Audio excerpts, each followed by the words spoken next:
What's up, guys, and welcome to Diet Principles Lose Fat for Life. If you didn't watch the previous video on the previous page, do so ahead of time. It's going to be very helpful, and we'll go over the philosophy, the history, who I am, and how it's all going to apply. If you didn't, that's okay. We're going to breeze through this really quickly. What we want from this is that you get the principles and a couple of tactics on how to apply them very quickly. We're going to go a lot more in depth on every single one of them in the Facebook group. So if you're not in the Facebook group, join the Facebook group immediately so that we can go in depth on them, how to apply them, how to build them out, the systems that come with it. For this, it's just going to give you an overview and some steps and actions that you can take to start applying them immediately. This isn't going to be an hour-long, super in-depth thing on each individual principle. It's more of an overview and something that you can take action with immediately. What we're going to do before we get into these principles is some pre-principles that we covered in the previous video that we need to bring back real quick right now. These are principles that are universal across the board that are essential for us. One, in understanding what we're doing, and two, essential for you to get your progress. So principle number one, take notes.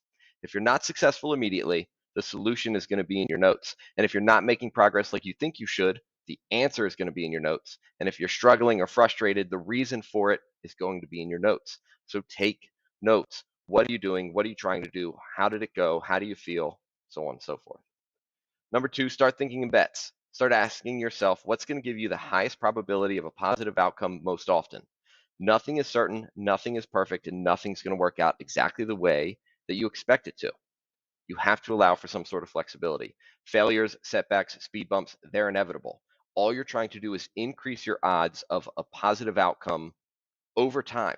This is about consistency over time. It's not about perfection. It's not about a 12-week perfect all or nothing. It's about what's going to increase my odds of arriving at my end goal. And one of the things I like to point out with thinking in bets is the analogy that if you quit when you hit a speed bump, it's the equivalent of slashing your other three tires if you get one flat tire and you're on a road trip. And that's one that people are like, yeah, I get it, I understand. But really think about it for a second. If you're in the car with your family and you're going to the beach and you're driving down the road and you blow out one tire, it's the equivalent of you slashing the other three and being like, no, we're going home. It's not worth it. Doesn't matter. It's not going to work. Even though the rest of your family's like, hey, it's no big deal. We just change the tire and we're still going to get to the beach eventually. It's really not that big a deal.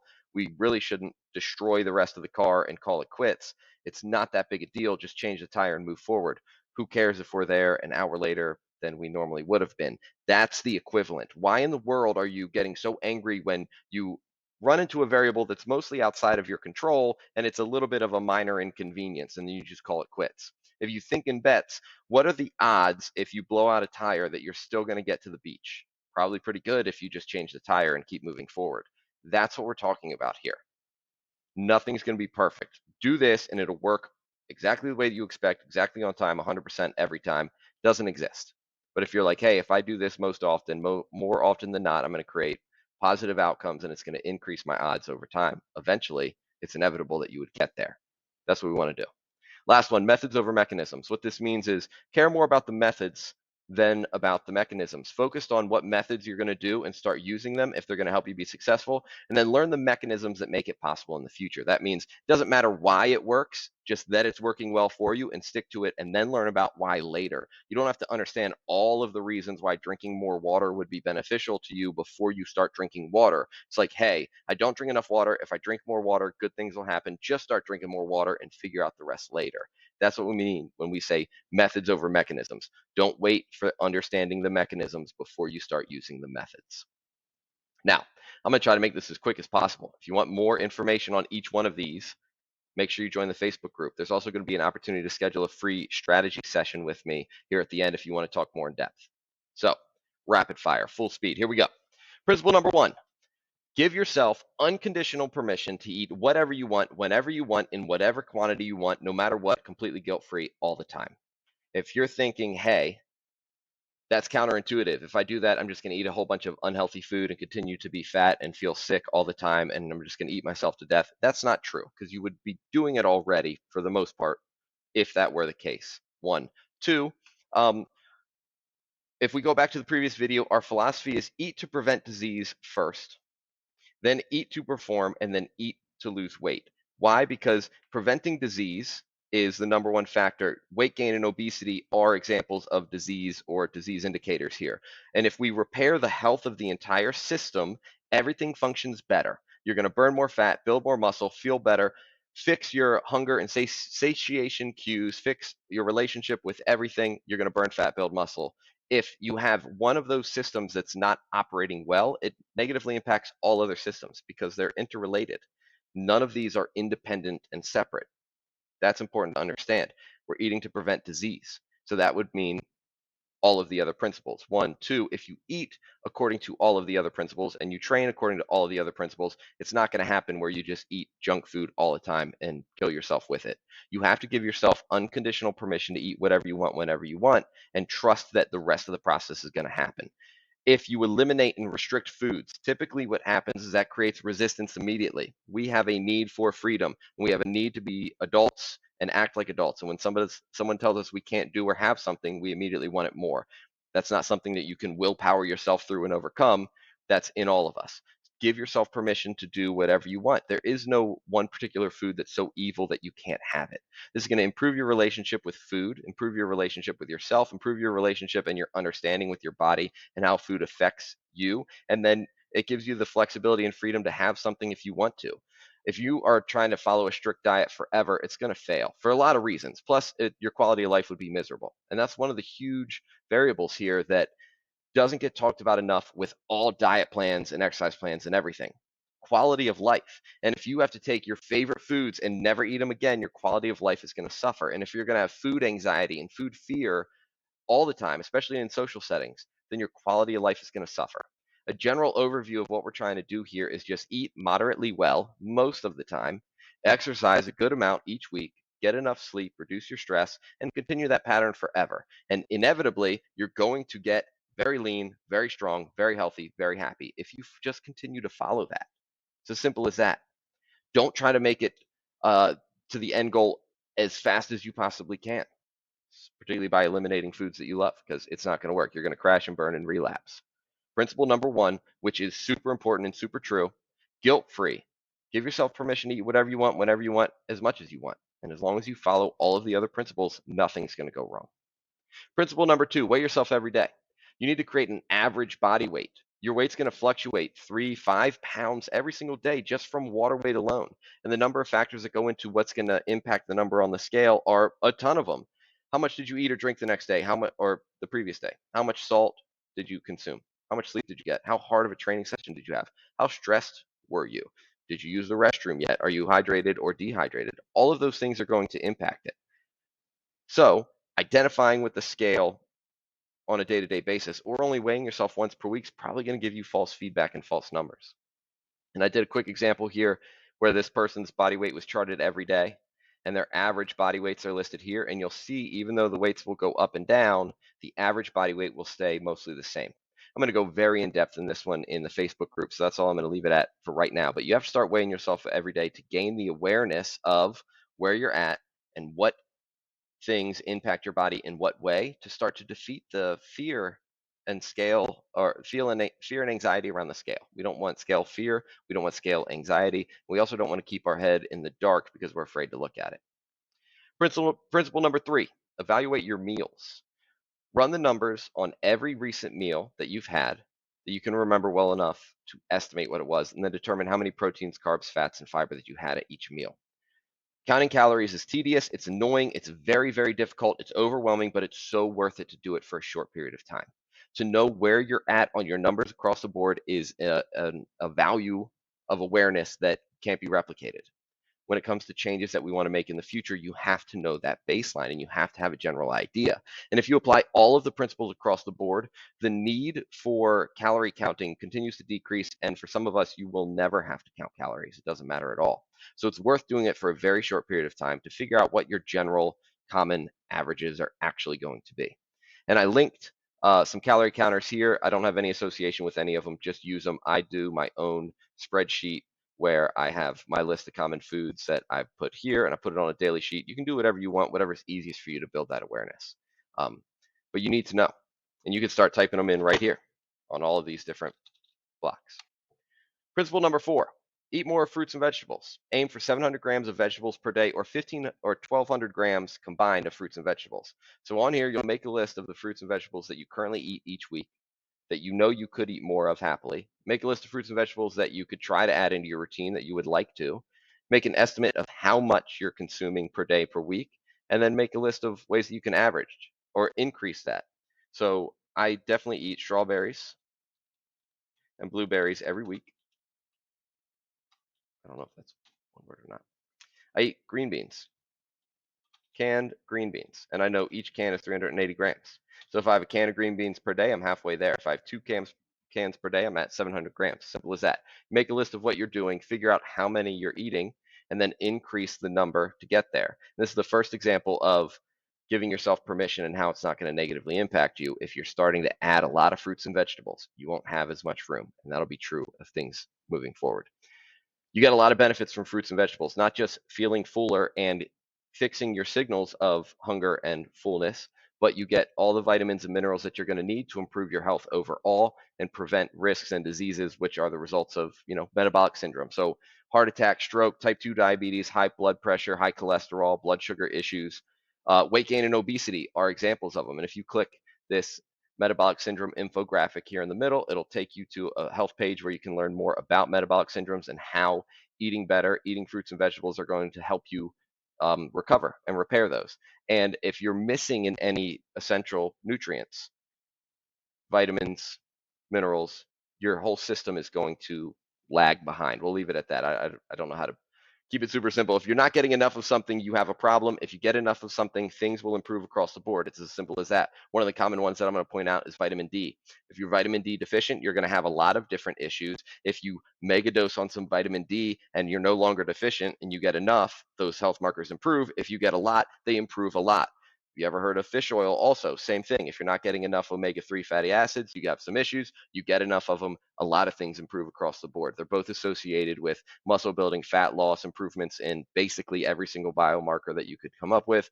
Good for your brain, good for longevity, everything. You get them through adding fruits and vegetables and improvements in your diet. And if you can't get them through your diet, or you just want to mega dose on something to fix it, just do it through a supplement. But this is a essential fatty acid supplement right here. It's called the Hormone Optimizer, but what it's got is all your essential fatty acids and vitamins A, D, E, and K. So you're going to get enough vitamins A, D, E, and K. And you can make it simple while you improve your diet through vitamins and minerals. So if you want to do that, which is definitely recommended, just click that link and make that purchase to save yourself some time and improve your health across the board, improve the system for fat loss. We'll go into that one a lot more in the Facebook group. Principle number 5, spread out your protein. Protein distribution matters. Use the information collected from the evaluation of your meals earlier and determine how much protein you're getting at each meal and how much more you would need to add at each meal to get at least 30 grams of protein, and then brainstorm through ways that you can do it. So let's say I know at breakfast I'm getting 40 grams of protein, but at dinner, whatever I'm having for dinner, it's only 20 grams of protein. In order to get it up to 30, what I can do is drink a shake. That's easy. Add an egg, whatever. You can just make a list of ways to get your protein per meal up to 30 grams. The reason is, on average, if you get 30 grams of protein per meal, you initiate muscle protein synthesis. That's what you want to do. If you're not getting your protein spread out throughout the day, to trigger that more often, which is going to help you build muscle and retain lean mass as you're losing weight, then you're not going to build as much muscle, or you're going to lose more lean mass as you're losing weight, which is going to slow down your metabolism and have negative effects long term in terms of weight loss and maintenance, keeping it up. If your target is 150 grams of protein per day and you get it all in one single meal, you get a lot of the benefits of getting enough protein into the system, but you don't trigger that process enough throughout the day. So take an example of people doing intermittent fasting. If calories are equated between people doing intermittent fasting and caloric restriction, and the group that's doing regular caloric restriction gets their protein distributed throughout the day, where the intermittent fasting group gets it in just a 6 or 8 hour, the people that did the caloric restriction and spread out their protein lost the same amount of weight as those doing intermittent fasting, but they didn't lose as much lean mass. They lost more from fat mass than those doing intermittent fasting. The intermittent fasting group lost more lean mass, even though calories were equated across the board and weight loss was expected. So they had an even amount of weight loss, but one group lost more fat, the other group lost more lean mass. Takeaway here is spread out your protein throughout the day, 30 grams per meal. Try to hit that 3 times per day. If you can do, if you do 5 meals, do it 5 meals per day. Principle number 6, eat 0.7 grams per pound of body weight or 1 gram per pound of body weight in protein. So use the information that we've gathered in the other two squares and figure out how many grams of protein that you're getting per day on average, and then determine how short you are from getting to the 0.7 and how short you are from getting to the 1 gram, and then come up with strategies. And usually the easiest thing is drink a shake. Boom, drink a shake in the morning, that bumps you up. Now, when it comes to protein intake recommendations, and people will tell you you only need like 48 grams if you're a female, 56 if you're a male, that's the bare minimum to get to avoid negative health effects based off of the recommendation. I believe it's the FDA or the USDA. And this is their demo example person. They're 6 feet tall, they're 154 pounds, and they're sedentary. That is not most of us. And as a general reference, 5 pounds per inch is the equation here. So that would be a 5'9" person's only 139 pounds. 5'6" person's 124 pounds, and a 5'2" person is 114 pounds. And the size of this person that they're using as the standard does not specify male or female. So when they tell you those, females get this, males get this, they're still an average based off of this person. Most of us are not sedentary. We're not this skinny to begin with. So yeah, we need more protein just as a bare minimum. But we're also not looking for the bare minimum to prevent negative health effects. If you get 0.7 grams of protein per pound of body weight, everything gets easier. You burn more fat, build more muscle, you have more control of your diet, all of it. If you get up to 1 gram, everything gets even easier. So we're trying to make things as easy as we possibly can make them and increase our probability of success long term. Getting to 1 gram of protein per pound of body weight is going to do that. I'll go very in depth with this one in the Facebook group, but I wanted you to touch on that one so you can start pushing that protein number up.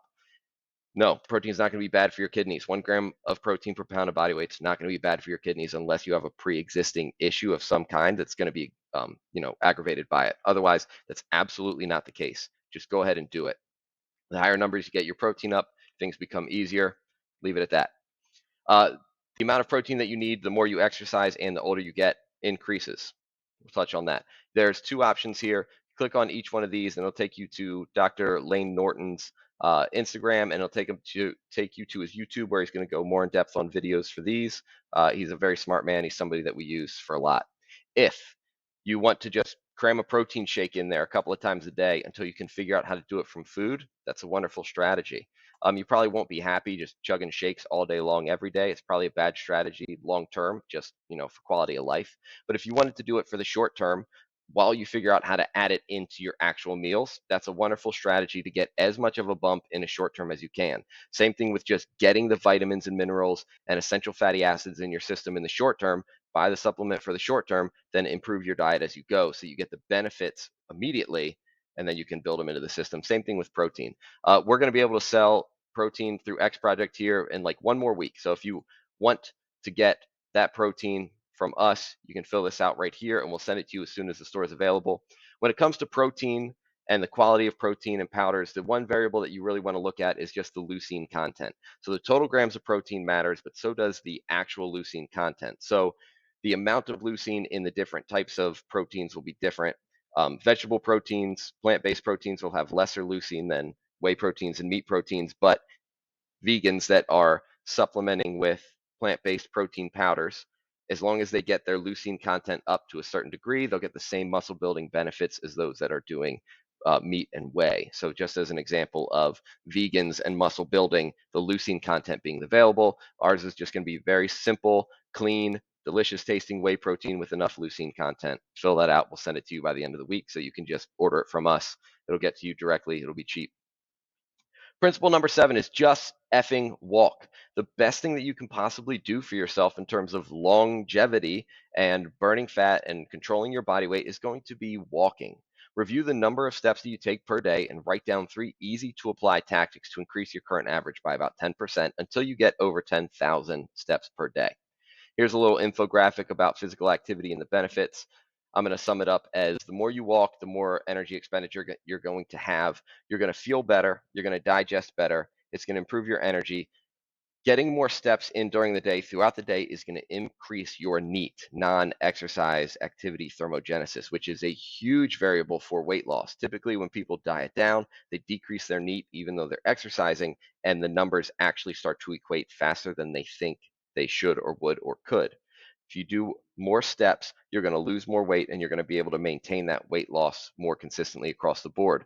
For a lot of people who take 2,000 steps per day, it's going to be more beneficial to you to take your 2,000 to 10,000 and skip the gym entirely than it would be to go to the gym and do 2 strength training sessions or 3 strength training sessions per week, where you try kind of hard, but you sit still for the rest of the day. You'd probably get a better bang for your buck by simply walking more. Take that. Uh, Principle number 8, get 7.5 hours of sleep per night. So start by calculating or beginning measuring how many hours of sleep you're getting per night, or calculate it, and then make a list of basic sleep hygiene habits that you can do to try to improve that number of hours of sleep that you get to get to 7.5. You recover, you repair, you release important hormones, you feel a lot better when you sleep. If you don't sleep, you have a lot of negative health effects. One, you will lose more lean mass, or it'll prevent you from building muscle mass. Two, you'll be hungrier. So on average, people that don't get enough sleep for just an 8-day period, just in that short window, start to consume an increase in calories by about 500 total calories, which you can learn more about just by clicking this link here from, again, Dr. Lane Norton. He's awesome. So one of the examples is that you don't sleep, you're hungrier, you eat more, just on average. You can't willpower your way away from that. If you are sleep deprived, you're probably eating a whole lot more, which is going to make weight loss and weight maintenance more difficult. If you want to get better sleep and you want to get some very important things like iodine, magnesium, selenium, which is going to help you with, call them chemical reactions. I don't know what else. It's the interactions of your cells, metabolic processes that happen in your body. Those are essential. If you don't have enough, even though they influence 300 to 600 different reactions in your body, if you don't have enough, you're going to be lagging behind. If you get enough, things are going to improve. I'm going to go very in depth on the importance of getting those minerals into your system and the effects that they'll have on things like your thyroid. But if you need help getting quality of sleep because you can't get more sleep, then just do a sleep multiplier in the meantime until you actually improve your sleep to get the benefits immediately. Simple, uh, to sum it up here, or one of the benefits of them. If you're not getting enough iodine, selenium, and magnesium into your system, those, I'll call them the thyroid regulator, you're not going to produce as much or as effective of your T4, T3, and T4. So when you don't eat enough, your metabolism is going to slow down. When you eat a whole lot extra, your metabolism revs up. When you eat more, your output increases. So the more you consume, the more you put out, because they're not independent, they're dependent. So if I cut my calories in, I definitely cut my calories out. If I increase my calories in, I increase my calories out. They're going to be balanced, and the system's going to adjust. So if I decrease my calories a little bit, my body's going to adjust to it. If I increase my calories a little bit, my body's going to adjust to it, right? So that's the adaptation that we create. Your thyroid's role in that it will produce T3 and T4 to help you metabolize things. Keep it as simple as that.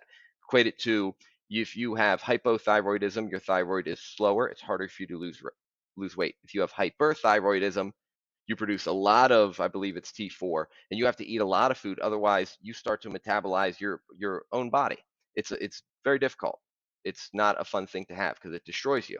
That's the effect of your thyroid hormone production, which means if it's healthy and operating great in that normal range, if you're eating up or down, it'll help you regulate the system. That's best simple example I can get right there. Trying to go fast, I think that's my problem right now. So go ahead and get into the Facebook group and we'll elaborate more on that.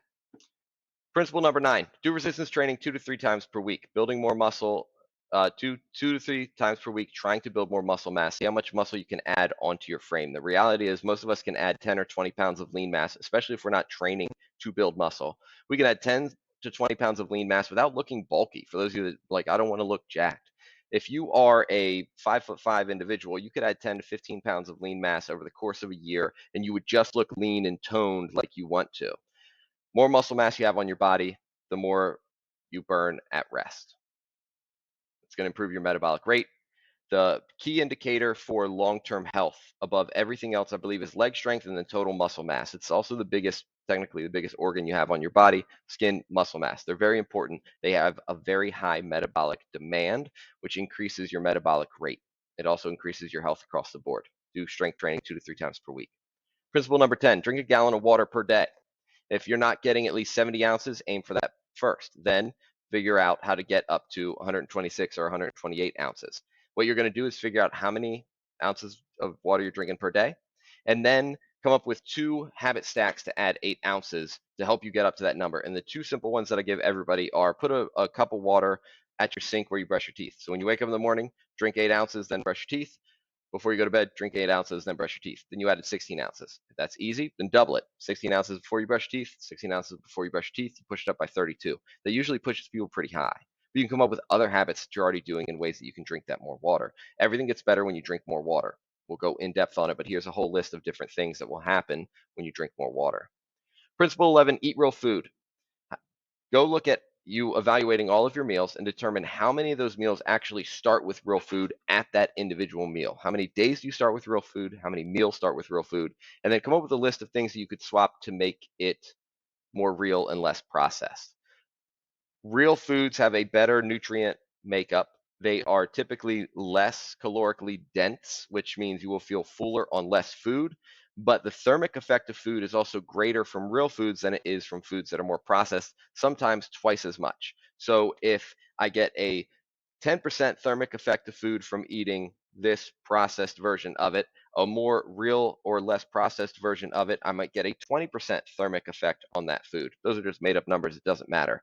Point is that if you swap a lot of your processed foods or some of your processed foods out for more real foods, you could increase your metabolic rate, your calories out through the thermic effect of food by up to like 200 calories per day, which is a humongous amount just from making food swaps. We're going to give you some number breakdown examples, but that's the first 11 that I tried to go through really, really fast so that you can apply them. We're going to go in depth more in them in the Facebook group. So make sure this link right here. Did you join the Facebook group? Click it. It's going to take you to the group. Join. We're going to go in depth on all of these, but I wanted to give you at least those for now. So I'm going to give you some examples. So what we did for easy additions into the diet, we didn't say don't eat any certain foods. We didn't tell you to eliminate any foods, and we gave you permission to eat whatever you wanted, whenever you wanted, as much as you wanted, no matter what. This is you today, your current health, body weight, metabolic rate, everything. These are the easy additions that we added into your life. 1, we increased your protein intake. 2, we increased your vegetable intake. 3, we increased your fiber intake. 4, we increased your water intake. 5, we improved your sleep. Those are the additions. So from the swaps of food and sleep, mostly swaps of food here, you're going to feel fuller and increase in vegetables and protein. You're going to feel fuller on less food. So on average, you're probably going to consume about 150 calories less per day and be equally as happy and feel none of the hunger or restrictions.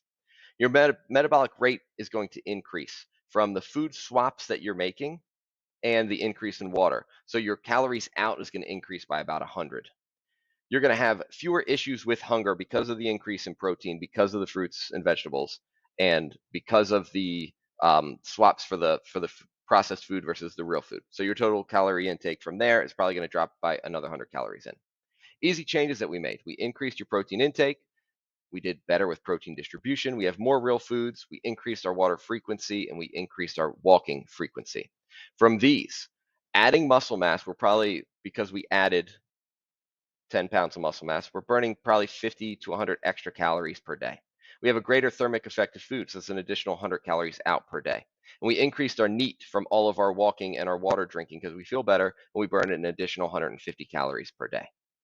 The other improvements that we did from our training and our walking, we increased our aerobic base in zones 1 and 2. We increased our muscle mass. We increased our exercise volume by doing strength training 2 or 3 days per week.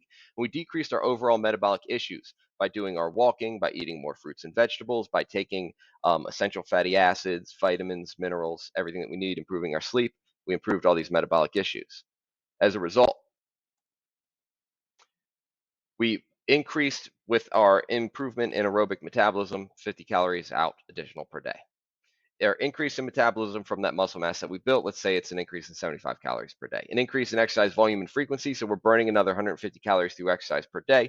And we decrease our issues and our hormones, and we improve our gut health. We improve our entire system, our testosterone production, because we have enough vitamin D and essential fatty acids, so we increase our caloric output by an extra 100 calories per day. All of that is just a bunch of numbers that are estimates and guesses from all the tiny swaps. So we didn't do a whole lot. Conservatively, you're going to consume fewer calories coming in by maybe 250. you're going to increase your output by about 600. So you're making like a 300 to 350 calorie deficit per day switch just from those changes. More likely, you're going to consume around 500 calories fewer per day and increase your output by about 600 calories. So if we go back, I'm going to review it again for you. We're allowed to eat whatever we want. There's no restrictions there. What we did was we increased our fruits and vegetables, we spread our protein out throughout the day, and we increased the total amount of protein that we're eating. We started walking more, getting enough sleep, and exercising with strength training just 2 or 3 days per week to try to build muscle mass. We started drinking more water, and we made swaps for food. Just from that, it's not very complicated. This is the change that we made in our system. Now let's take a visual. So conservatively, if you're a female, 45 years old, you're 5'4" and 180 pounds. You're probably eating between 1,850 calories. Well, we said that at maintenance on a low end. If you make those swaps, your new calories in would probably be about 1,600, and your new output would be about 2,450. So it's not doing hardcore circuits. It's not being restrictive. It's not following a meal plan. That swap alone, those swaps alone created that big of a deficit, which is about 850 calories per day, or an estimated 1.65 pounds of weight loss per week. That's super fast, super aggressive. May or may not work out that way and that easily, but it is possible. More likely, you're a female, same stats. Your calories in could drop all the way down to 1,350 if you're doing a boatload of the vegetables and protein. Your output would be 2,450, and you'd create 1,000 calorie per day deficit-ish. You'd lose 2.5 pounds per week. Now, this depends on your body fat percentage, how much stored fat that you have, your ability to regulate your hunger. These are just two examples of how quickly you could lose weight without making changes that are very drastic, and that you could maintain them forever. And I'm noticing I skipped over this part. If you build extra muscle, you burn more calories at rest. It's somewhere between 10 or 5 to 10 pounds per pound of muscle mass that you gain. So if you gain 10 pounds of muscle, you're burning 50 to 100 calories per day extra at rest. If you gain 20 pounds, that's between 100 and 200 calories per day at rest, which most of us can add between 10 and 20 pounds effectively, which means we're burning an extra pound of fat every single month at complete rest, doing nothing different just from the muscle mass that we added. It's like putting money into a retirement account that's giving you profits throughout. That's how big an impact that is. So just by making those little swaps, we create that big difference. And that's what we did with Dan. Dan just made a couple of swaps, hit a couple of targets, applied those principles, lost 100 pounds very, very quickly, and has been able to keep it off, yet increasing muscle mass, increasing strength the entire time. Remember, we're going to go very in depth into all these in the Facebook group. I just wanted to touch on all of them as much as I could. I usually go off on huge tangents and get way too deep into things. I did the best that I could restricting. I think some of it made sense. I know when I was trying to touch on the benefits of the supplements, I kind of tried to hold back and mess it up a little bit. Doesn't really matter. Join the Facebook group so we can go more in depth and you can ask me questions. If you want more principles as they release and more in-depth videos, which means I'm going to break down each principle and give you lists of principles in book and tactic form, fill out this, click the link, fill this out right here. We'll add you to the list, send them to you. If you want to do a free strategy session, click this link right here. It'll take you to my scheduler. We'll schedule, we'll chat, come up with a strategy on how to apply these, how you can lose weight, what some metrics are. What we also have that should be released in about a week is the most honest daily calorie calculator on the internet. It's going to tell you an estimate of what your needs are, but it's going to give you all of the margins for error that you may get. If anybody or any calculator on the internet gives you a specific number to eat to lose weight without knowing anything about you and what you've been doing recently, run the other direction because it's a complete lie. There is a margin there that we don't know. Don't know your history, don't know your lean mass, don't know a lot of factors. So it's impossible to punch your numbers in there or have a doctor guess, eat this much per day. Nobody knows. Nobody knows for sure. So what we did was we created a calculator that will give you an estimated center point and then margins on the outside, and then a time frame to figure it out, and guardrails for upper lower adjustment and adaptation. It's going to be the most honest calorie calculator on the internet. If you're interested in getting it when it's ready to go in about a week, click here, fill it out. I know it's a lot of forms to fill out, but puts you to all the lists to get all of that information. If you have questions, you can contact me through text, email, website. Facebook group is the easiest, or schedule an appointment. And I hope this helped, and I will see you guys soon.